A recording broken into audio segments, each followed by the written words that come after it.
Friends, ఈరోజు మనం చేపల కర్రీ చేస్తున్నాం. ఫస్ట్ చేపల్లో పసుపు, 2 టేబుల్ స్పూన్ ఆఫ్ కారం వేసుకోండి.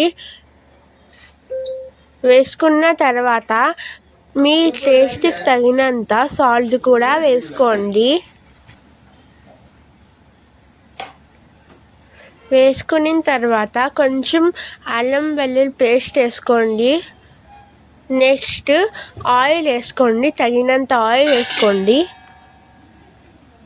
నేనైతే 2 టేబుల్ స్పూన్ వేస్తున్నాను ఫ్రెండ్స్ చేత్తో. నెక్స్ట్ బాగా మిక్స్ చేసుకోండి ఆ చేపల్ని. అవి ఇలాగా బాగా మిక్స్ అవ్వాలి. నెక్స్ట్ చింతపండుని కడగండి. కడిగిన తర్వాత ఒక బౌల్లో వేసుకొని దాంట్లో కొంచెం వాటర్ వేసి మళ్ళీ బాగా మిక్స్ చేయండి. చేసిన తర్వాత ఒక కడాయిలో కొంచెం ఆయిల్ వేసుకోండి. ఆయిల్ వేసుకున్న తర్వాత పోపు, అదే ఆవాలు ఉంటాయి కదా, ఆవాలు వేసుకోండి. వేసుకున్నారా తర్వాత జీలకర్ర వేసుకోండి.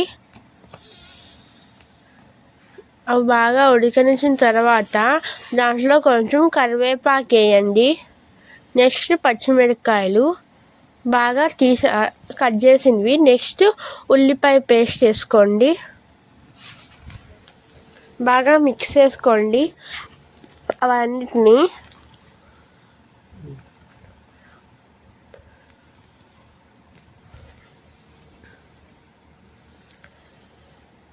చేసుకున్న తర్వాత దాన్ని ఇలాగా గోల్డెన్ బ్రౌన్ లాగా వేగాలి ఫ్రెండ్స్. అవన్నీ బాగా కలవాలి.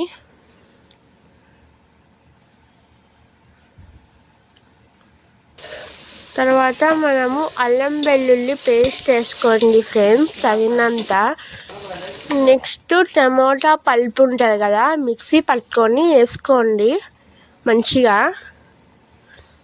కొంచెం కారం వేసుకోండి, 2 టేబుల్ స్పూన్ ఆఫ్ కారం, అదే మీ టేస్ట్కి తగినంత. నెక్స్ట్ పసుపు వేసుకోండి. నెక్స్ట్ గరం మసాలా వేసుకోండి.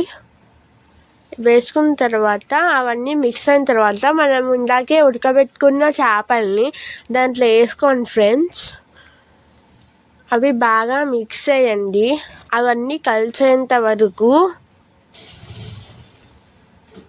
మిక్స్ చేయండి ఫ్రెండ్స్. బాగా మిక్స్ చేయాలి, మొత్తం కలవాలి అవన్నీ చేపలు, ఆ పేస్ట్ మొత్తం. మీకు ఇంకా మంచి మంచి వీడియోస్ కావాలంటే మా ఛానల్ని like, share and subscribe friends.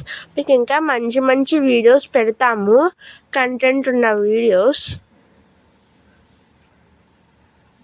Next అయితే దీంట్లో చింతపండు మనం ఇందాక దాన్ని సోక్ చేసుకున్నాం కదా, దాన్ని కూడా కొంచెం వేయండి ఫ్రెండ్స్.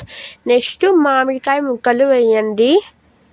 ఒక మామిడికాయ వేయండి, మామిడికాయ ముక్కలు. నెక్స్ట్ బాగా మిక్స్ చేయండి. మీకు కొన్ని దాంట్లో నీళ్ళు తక్కువ అయినా అనిపిస్తే దాంట్లో నీళ్ళు కూడా వేయండి ఫ్రెండ్స్.